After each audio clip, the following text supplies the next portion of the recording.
Indiana University sophomore Lawrence Spierer disappeared on June 3, 2011 after a night out with friends at a bar in Bloomington and hasn't been seen since. Lawrence Spierer was born January 17, 1991. To Charlene and Robert Spierer. Her father was an accountant. She grew up in Scarsdale, New York, an affluent town in lower Westchester County. Spierer graduated from Edgemont High School in 2009 and enrolled at Indiana University, where she was studying textiles merchandising. Spierer was active in the Jewish community and had spent the previous spring break planting trees in Israel on behalf of the Jewish National Fund. Spierer met her boyfriend, Jesse Wolf, and her friend, Jay Rosenbaum, years earlier at Camp Towanda, a summer camp in the mountain town of Honesdale, Pennsylvania. It was there she also met various other futurist students who later became Spierer's circle of friends when she enrolled at U in 2009.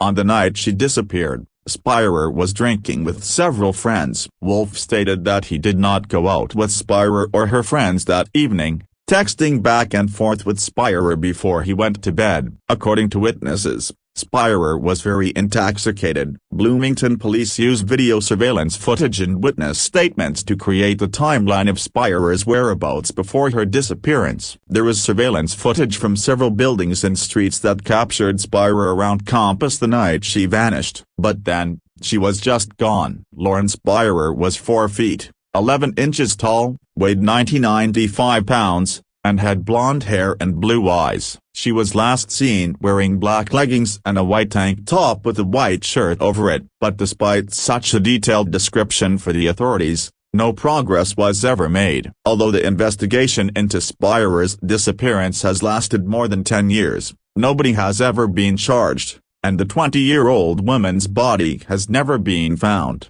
Shortly after midnight on June 3, Spierer and David Ron left her Smallwood Plaza apartment to meet up with some of their friends. As reported by Lougheed, Spierer and Ron went to the residence of Jay Rosenbaum, who lived at the 5 North Townhomes, to meet with Rosenbaum, Corey Rossman, and Mike Beth.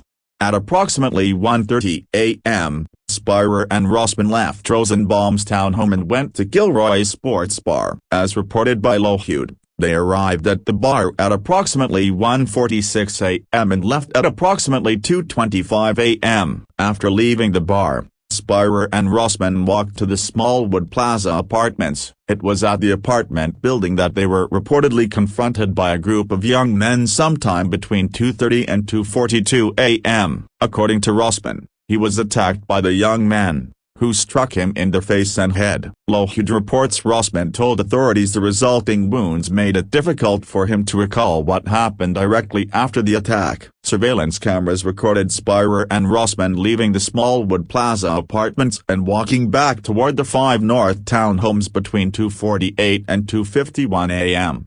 When Lawrence Spierer and Corey Rossman returned to the 5 North Townhomes, Mike Beth reportedly took Rossman to his apartment and put him to bed. Spierer, however, returned to Jay Rosenbaum's townhome, which was 2 doors down from Beth's. As reported by Lougheed, Rosenbaum and Beth said Spierer wanted to continue drinking at Rosenbaum's place. However, they both wanted to put an end to the long night of partying. Rosenbaum reportedly tried to convince Spierer to sleep on his couch, but she refused. According to Rosenbaum, Spierer left his townhome at 4:30 a.m. and began walking east on 11th Street. She was never seen again. One day after Spierer vanished, her parents, Charlene and Robert, arrived in Bloomington to assist in the search for their daughter. By June 5, Spierer's disappearance began trending on social media, including Twitter. IndyStar reports a Twitter account dedicated to finding the missing woman had 20,000 followers within days and attracted attention from numerous celebrities.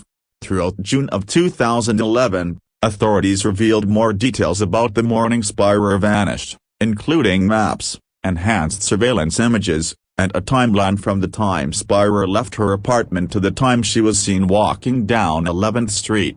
Between June and July, authorities and volunteers searched the Hoosier National Forest and the Sycamore Ridge landfill. However, nothing of significance was ever found. Amid the ongoing investigation, Jay Rosenbaum, who was the last known person to see Lawrence Spierer alive, cooperated with authorities and consented to take a polygraph examination.